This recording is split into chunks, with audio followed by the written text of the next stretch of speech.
قال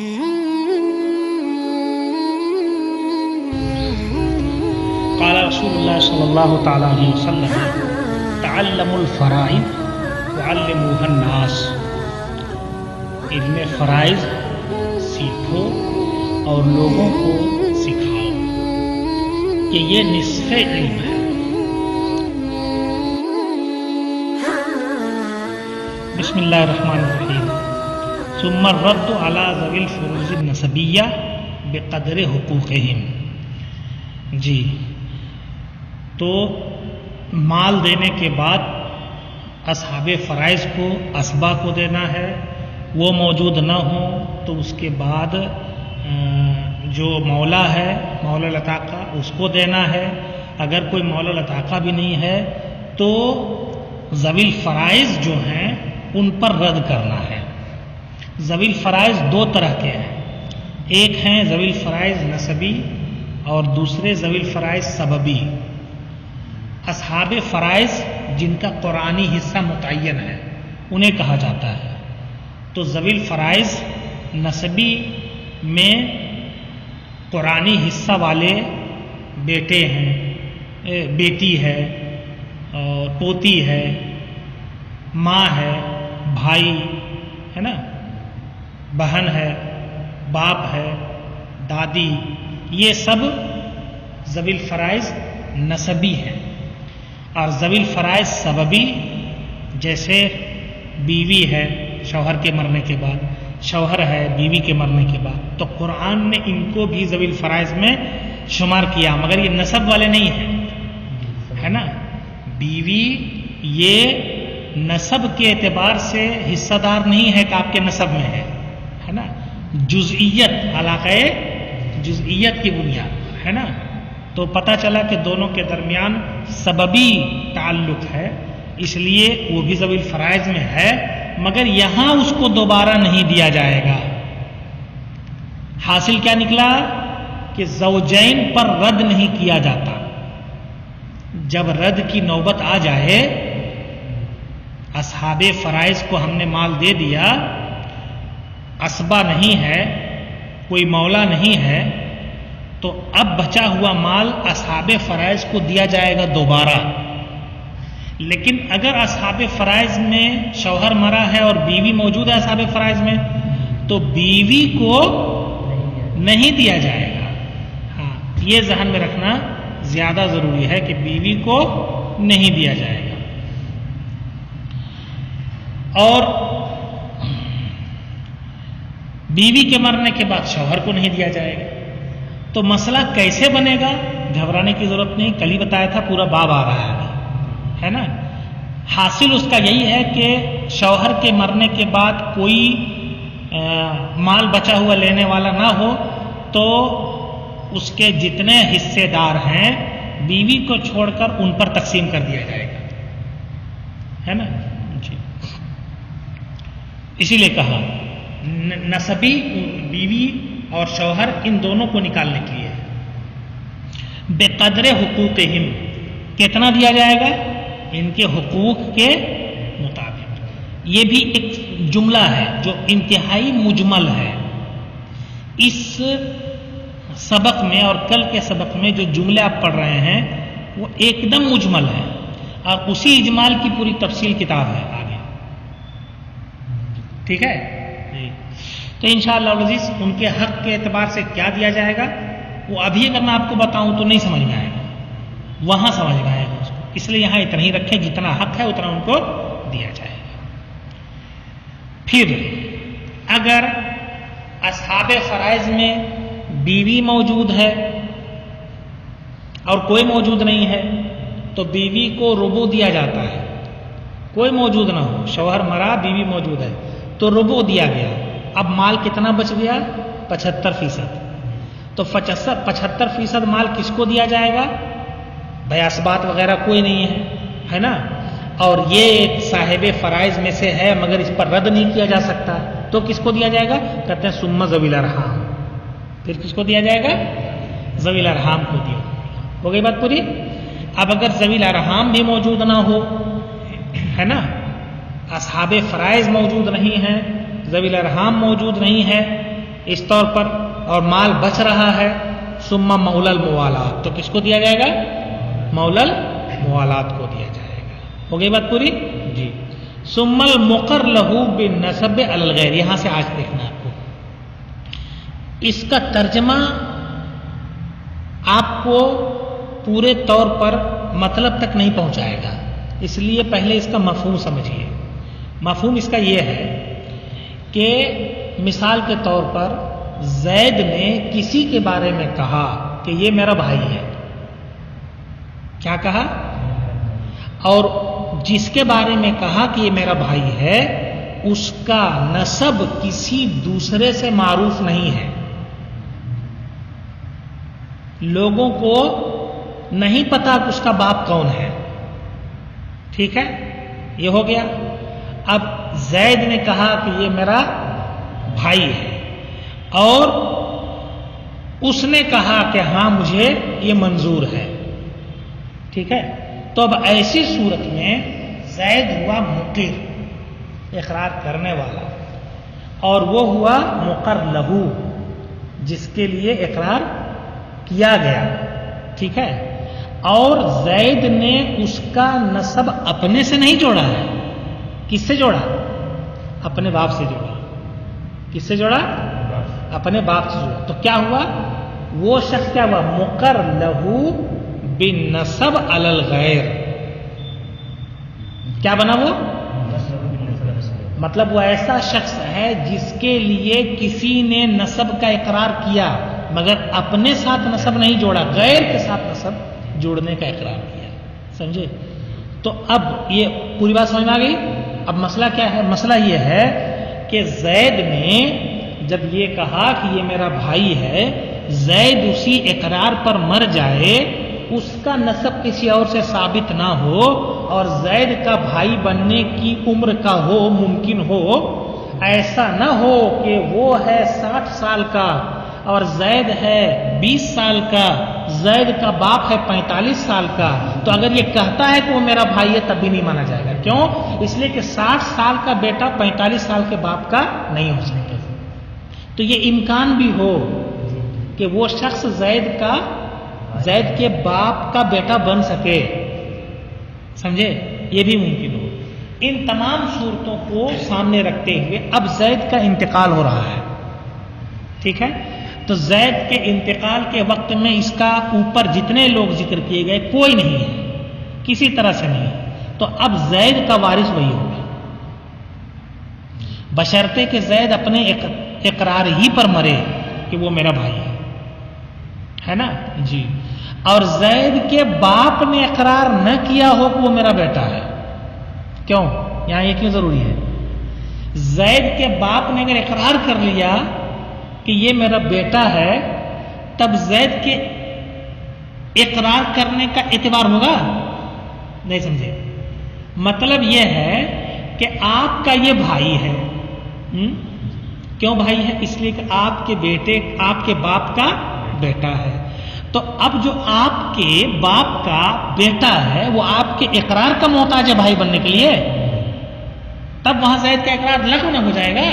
اگر اس کے باپ نے کہہ دیا کہ میرا بیٹا ہے تو زید کا اقرار لغو ہو گیا، اور اب وہ شخص مقر لہو بالنسب میں نہیں آئے گا، اب وہ شخص اسبا بنے گا، ہے نا؟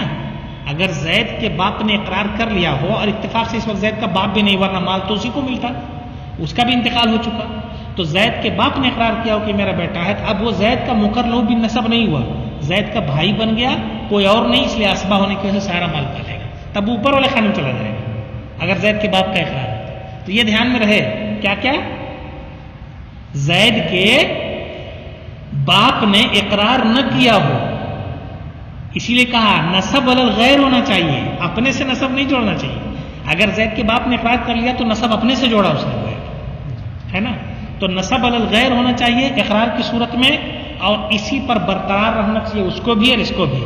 وہ بھی اگر کہہ دیتا ہے کہ ہے میں اس کا بھائی تھوڑے ہوں، میرا باپ فلاں ہے، تو اس کے تسلیم نہ کرنے کی صورت میں نتیجہ یہ ہوگا کہ پھر وہ مقر لہو بالنسب علی الغیر نہیں مانا جائے گا۔ تو یہ تمام شرطیں مد نظر رہیں تو اس کے بعد یہ آسانی سے ہوگا۔ آپ وہاں بجا رہے ہیں، میں یہاں ریکارڈ کر رہا ہوں، بار بار اشارہ کر رہا ہوں. کہتے ہیں ثم المقر له بالنسب علی الغیر، پھر اسے دیا جائے گا جس کے لیے نسب کا اقرار کیا گیا ہو. جس کے لیے، مگر نسب کس کے ساتھ؟ نسب علی الغیر، دوسرے کے ساتھ نسب کا اقرار کیا گیا ہو. بحیثو، اتنا ہی کافی نہیں ہے، علی الغیر اور بھی شرطیں ہیں. بحیثو لم یثبت نسبہ باقرارہ من ذلک الغیر، اس طور پر کہ اس غیر کے ساتھ اس کے اقرار کی وجہ سے اس کا نسب ثابت نہ ہو پائے. مطلب کیا ہوا؟ زید کہتا ہے میرا بھائی ہے، تو اب اس کا باپ زید کا باپ نہیں مانا جائے گا. نہیں سمجھ رہے؟ اس کا نسب اس سے ثابت نہیں ہوگا زید کے باپ سے. ٹھیک ہے، اس کے اقرار کی وجہ سے اس کا نسب ثابت نہیں ہوگا. ہاں اس کا باپ اقرار کر لیتا کہ یہ میرا بیٹا ہے تو نسب ثابت ہو جاتا.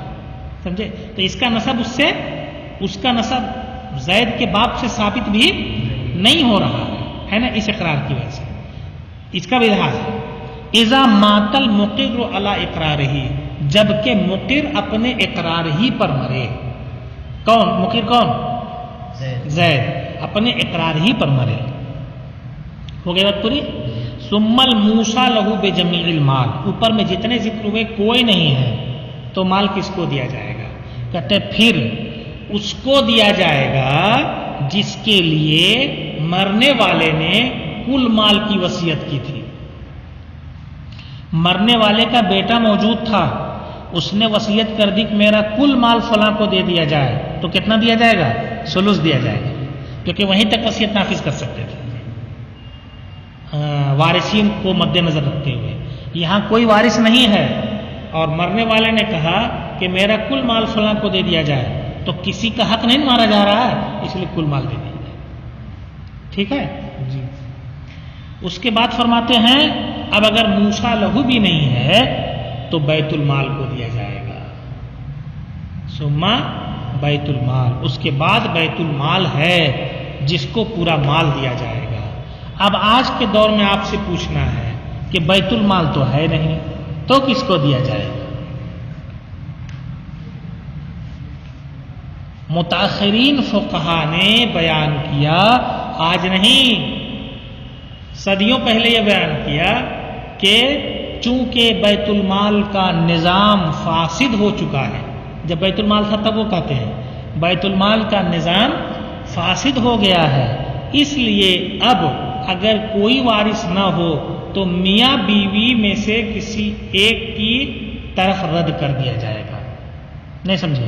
شوہر مرا ہے، بیوی موجود ہے، اس کو ہم نے حصہ دے دیا، رد کر نہیں سکتے تھے تو ہمیں لوٹنا پڑا کس کی طرف؟ ذوی الارحام کی طرف. وہ موجود نہیں تھے تو مولى الموالات کی طرف. وہ موجود نہیں تھے تو مقر لہ بالنسب کی طرف. وہ بھی موجود نہیں تھا تو موسیٰ لہ بجمیع المال کی طرف. پلٹ رہے تھے نا ہم. ان میں سے کوئی موجود نہیں ہے تو کہاں جا رہے تھے؟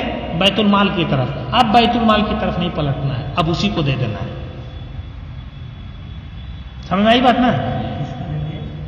بیوی جیسے شوہر مرا ہے تو بیوی وارث ہے نا اس کی، تو بیوی کو ہم نے ربو دیا تھا اب تک، اب باقی جو 75% ہے وہ بھی اسی کو دے دو. ہاں یہ سب کوئی نہ ہو، بیت المال موجود ہے پھر بھی دے دیا جائے.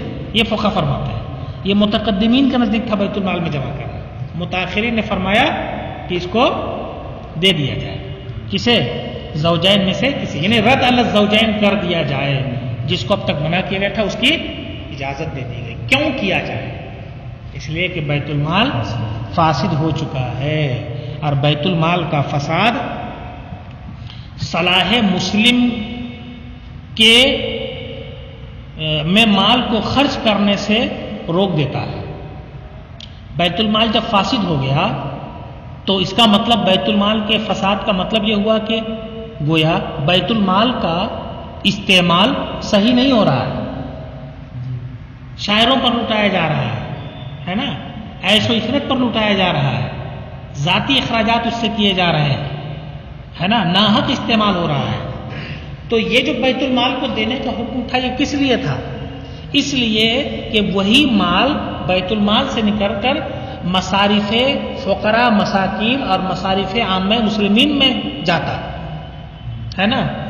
جیسے اسی میں سے کچھ رقم کے ذریعہ کسی غریب کی پرورش ہو جاتی، کسی کی شادی بیاہ کا کام ہو جاتا، کسی کی تعلیم پر خرچ کر دیا جاتا، کسی کے علاج پر خرچ کر دیا جاتا، کسی کو کھانا دے دیا جاتا، گھر بنا دیا جاتا، یہ سب کام تھا، ہے نا جی۔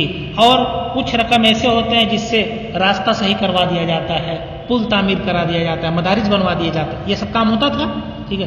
لیکن جب یہ غلط جگہ استعمال ہونے لگا ان کاموں کو چھوڑ کر کے، تو حکم دیا اب نہ کرو، اب رد الزوجین کرو، ٹھیک ہے۔ لیکن ایک آدمی ایسا ہے جو مر گیا اور زوجین کا بھی معاملہ نہیں ہے، یعنی شوہر مرا ہے، شادی کیا نہیں تھا کہ شوہر ہو، تو یوں کہو ایک آدمی مر گیا، بیوی بھی نہیں ہے، باقی آگے پیچھے جتنے تھے کوئی نہیں ہے، اب کیا کیا جائے؟ اب بیت المال پر رد کیا جائے گا کہ نہیں؟ تو اس دور میں جو حکم ہوگا فقہا دیتے ہوں گے۔ آج کے دور کے اعتبار سے سوچو، آج تو بیت المال بھی نہیں ہے نا، تو اب کہاں استعمال کیا جائے گا اس کو؟ چونکہ بیت المال بھی مفقود ہے، تو ایسی صورت میں اب اسے قاضی شرع مصارف مسلمین میں استعمال کر دے، روک کر نہ رکھے۔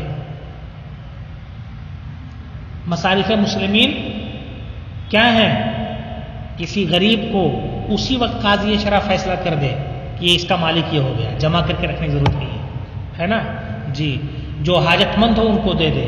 اور سب سے بہترین صورت ہے کہ وہ مدارس جہاں کم اخراجات وصول کر کے، کم مصارف وصول کر کے زیادہ سہولیات دی جاتی ہیں، ان مدارس میں اس کا استعمال کر دیا جائے، ہے نا، کیونکہ سب سے بہترین مصرف یہی ہے، دین کی خدمت بھی ہو جاتی ہے اور جو کھا رہا ہے پل رہا ہے وہ مسلمان بھی ہے، تو مصارف مسلمین بھی ہے اور یہ مصرف دینی بھی ہے نا، اور یہاں خرچ کرنا ضروری بھی ہے۔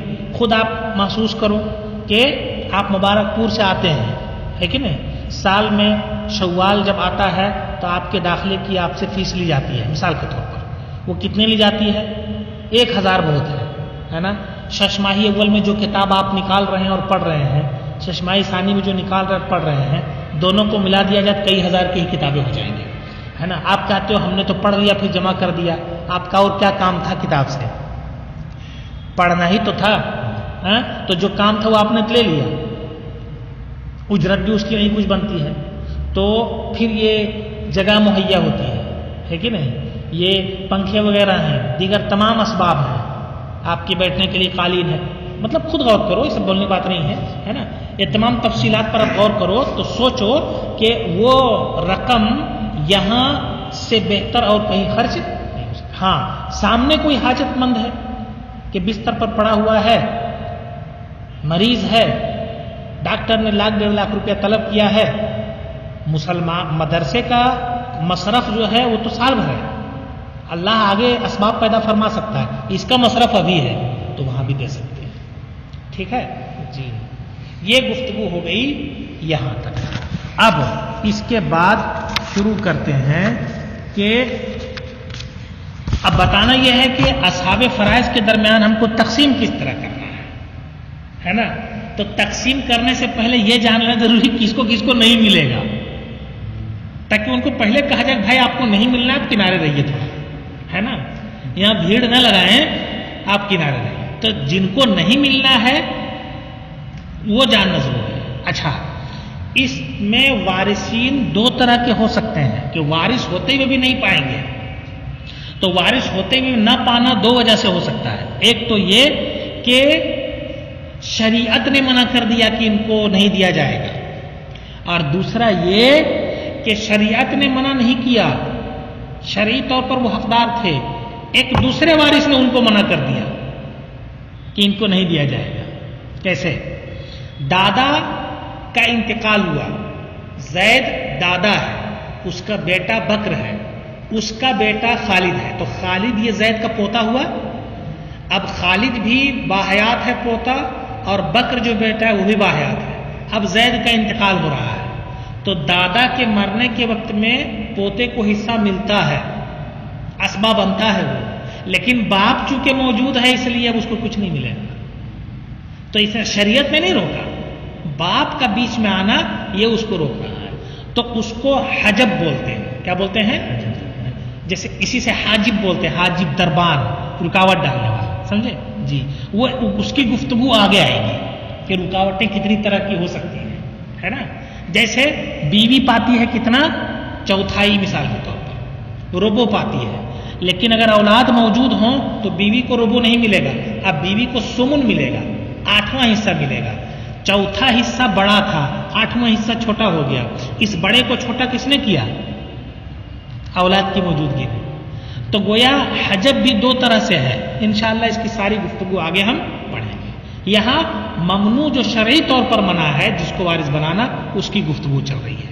کہتے المانع من الارث اربعۃ.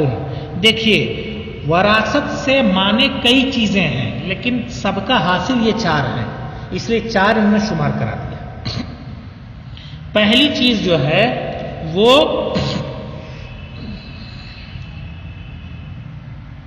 الرق, غلامی ہے. زید مرا, اس کا بیٹا غلام ہے تو وارث نہیں ہوگا. کیوں؟ اس لیے کہ وارث ہوتا کس لیے ہے, مالک بننے کے لیے. کوئی وارث ہوتا ہے مالک بننے کے لیے, اور زید کا بیٹا جب غلام ہے تو کیسے وارث ہوگا وہ؟ زید کا بھائی غلام ہو تو کیسے وارث ہوگا وہ؟ کیوں؟ وارث ہونے کا مطلب ہے مالک ہونا, اور غلام مالک ہو نہیں سکتا, ہے نا. وہ سب آقا کی طرف چلا جاتا ہے. غلام ایک سامان کی طرح ہے نا, وہ اپنے آپ کا مالک نہیں ہے, اس کو آقا دوسری جگہ بیچ سکتا ہے, سمجھے. تو اسی لیے کہتے ہیں الرق وافرن کان او ناقصا, غلامی چاہے وہ غلامی کامل ہو چاہے وہ ناقص ہو, لیکن جب تک غلامی میں ہے, مکاتب ہے, مدبر ہے نا, یہ ناقص ہو گئی غلامی. جب تک غلامی میں ہے تب تک اس کو ملکیت کا حق حاصل نہیں ہوتا. والقتل, اسی طریقے سے قتل ہے.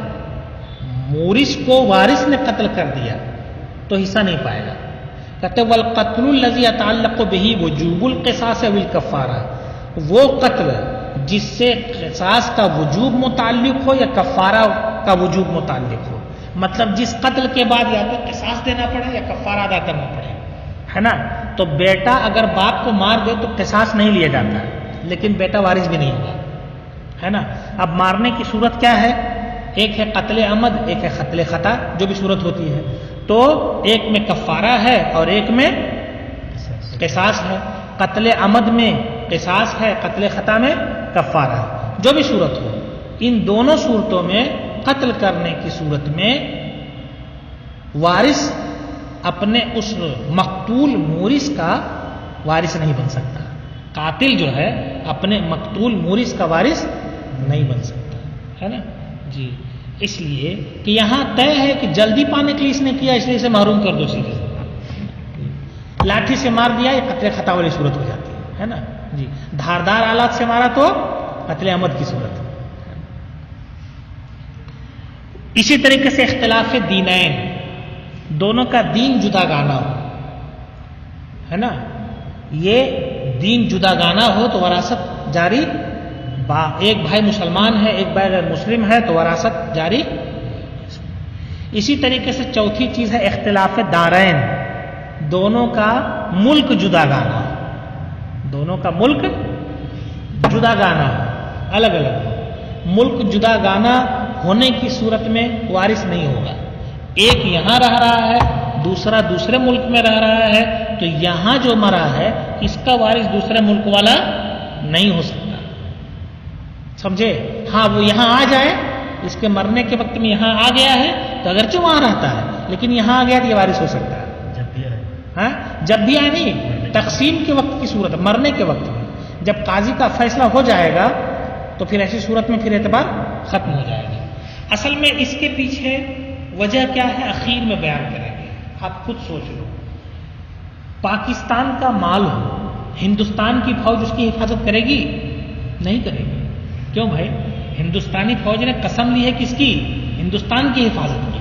ہمیں کیا غرض پاکستان سے, ہے نا. ہندوستان کا مال ہو, سری لنکا والے اس کی حفاظت کریں گے؟ کیوں نہیں کریں گے؟ اس لیے کہ وہاں کی فوج ہے, وہاں کی ذمہ داری ان پر ہے, سمجھ رہے نا. تو یہ ضابطہ ہے, ٹھیک. اس ضابطے کے پیش نظر آپ سوچو, ایک آدمی سری لنکا میں ہے, دوسرا آدمی یہاں ہے، سری لنکا والا مر گیا، یہاں والا حصہ دار ہوگا، تو وہ مال کس کا ہوگا؟ اس ہندوستانی کا نہ ہوا، اس ہندوستانی کا وہاں مال رہے گا، یہ خود یہاں ہے، جا نہیں سکتا وہاں، تو پھر ایسی صورت میں کیا ہوگا؟ وہ ضائع ہو جائے گا نہیں ہو جائے گا؟ اس لیے توریث نہیں ہو سکتی۔ ہاں آنا جانا لگاتار جاری ہے، وہاں بھی ہے یہاں بھی ہے، جیسے آج کے دور میں آسانی ہے تو توریث ہو سکتی ہے۔ اب یہ اختلاف دارین کئی طرح سے بتا رہے ہیں، کل حربی و ذمی، جیسے حربی اور ذمی ایک دارالحرب میں ہے اور ذمی جو دارالاسلام میں ہے، تو گویا اختلاف دارین حقیقتاً دونوں کا دو دار نہ ہوا، حربی کہاں ہے؟ دارالحرب میں، اور ذمی کہاں ہے؟ دارالاسلام میں، دونوں کا دو دار ہو گیا، اس لیے ذمی کے مرنے پر وہ حربی مالک نہیں ہوگا، وارث نہیں ہوگا، اس کے مرنے پر یہ وارث نہیں ہوگا۔ او حکمن، اختلاف دارین حکمن بھی ہوتا ہے، کل مستامن و ذمی، جیسے مستامن اور ذمی، مستامن کا مطلب وہی حربی امان لے کر کے دارالاسلام آیا تجارت کی غرض سے اور مقصد سے، یہاں اس کا ایک بھائی رہتا ہے پہلے سے جو ذمی ہے، تو اب اس ذمی کے مرنے کے بعد وہ حربی جو مستامن ہے مالک نہیں ہوگا۔ کیوں؟ اس لیے کہ وہ اگرچہ دونوں ایک ملک میں ابھی ہیں حکمن، لیکن حقیقتاً وہ حربی کہاں کا ہے؟ ہے نا جی۔ دیکھیے آپ سوچ سکتے ہیں کہ جب وہ امان لے کر کے آیا ہے تو ایسی صورت میں اس کو تو ہونا چاہیے، ہے نا، ایک ہی جگہ دونوں موجود ہے، ہونا چاہیے جی۔ جو امان لے کر آتا ہے اس زمانے میں بھی جو آتا تھا، اس کی صورت یہ ہوتی تھی کہ وہ جب سرحد پر پہنچتا تھا تو اجازت نامہ حاصل کرتا تھا کہ میں آنا چاہتا ہوں، اپنی تمام تفصیلات درج کراتا تھا، میں آنا چاہتا ہوں، تو اس کی تفصیل کے مطابق ہی اس کی حفاظت ہوتی تھی، سمجھے؟ اب وہ یہاں آ گیا، اس تفصیل میں بھائی کی جائیداد کا ذکر ہے نہیں نا، کیونکہ بھائی تو اس وقت مرا ہی نہیں، مرنے کے بعد نہ وارث ہو رہا ہے، تو جب اس تفصیل میں ذکر ہی نہیں اس کا، تو پھر ایسی صورت میں اس کی حفاظت کی ذمہ داری یہاں والے نہیں لیں گے، ہے نا، یہ صورت ہے۔ کل مستامن و ذمی، ٹھیک ہے، اول حربیین من دارین مختلفین، یا یہ جملہ تھوڑا سا ناقص ہے اول حربیین والا، یا جیسے دو حربی ہوں، دو الگ الگ دار سے ان کا تعلق ہے، دونوں ہمارے یہاں آ گئے، نہیں سمجھے؟ ایک بھائی رہتا ہے ادھر افغانستان میں، ایک بھائی رہتا ہے مثال کے طور پر ادھر بنگلہ دیش میں، دونوں آ گئے ہمارے یہاں، اس نے بھی ذمہ لیا، امان حاصل کر لیا، اس نے بھی امان حاصل کر لیا، دونوں ہمارے آ گئے، تو اب دونوں ایک ہی ملک میں ہیں کہ نہیں ہے؟ تو حقیقتاً لگتا ہے کہ دونوں جو ہوں وہ حقیقتاً دونوں ایک ہی ملک میں موجود ہیں، لیکن حکمن دونوں کیا ہیں؟ الگ الگ، ہے نا، یہ اختلاف دارین کی تیسری صورت ہوگی۔ آخر میں وہی جملہ دوہرا رہے ہیں کہ کیوں آخر یہ وراثت جاری نہیں ہوتی اختلاف دارین کی صورت میں؟ کہتے ہیں وَإِنَّمَا تَخْتَلِفُ بِاخْتِلَافِ الْمَنِعَةِ، دار مختلف ہوتا ہے فوج کے بدلنے سے، والملک اور بادشاہ کے بدلنے سے، جہاں تک ایک بادشاہ ہے وہاں تک ایک دار مانا جائے گا، ایک ملک مانا جائے گا، ہے نا، ہندوستان کی سرحدوں میں جہاں جہاں تک دلی کی حکومت ہے وہاں وہاں تک ایک ملک ہے، اور جہاں دلی کی حکومت نہیں ہے وہاں دوسرا ملک ہے۔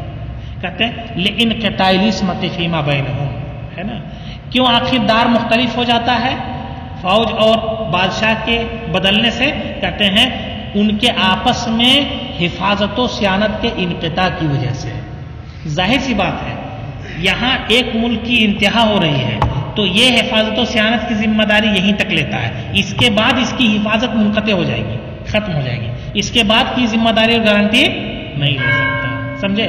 اس وجہ سے یہ چار صورتیں ہو گئی ممنوع کی، کیا؟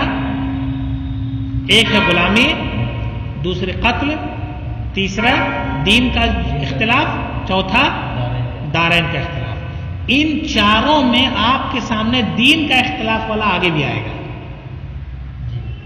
ہے نا، کیونکہ یہ آج بھی پایا جاتا ہے نہیں پایا جاتا ہے نا، لوگ ارے اگر ایک بھائی سنی ایک بھائی دیوبندی ہے اور وہ واقعتاً اپنا عقیدہ بدل چکا ہے تو ایسی صورت میں اختلاف دین تو پا لیا گیا، سمجھے؟ تو یہ چیز آج بھی آتی ہے، اس لیے اس کی گفتگو آگے چل کر کے پھر آئے گی انشاءاللہ۔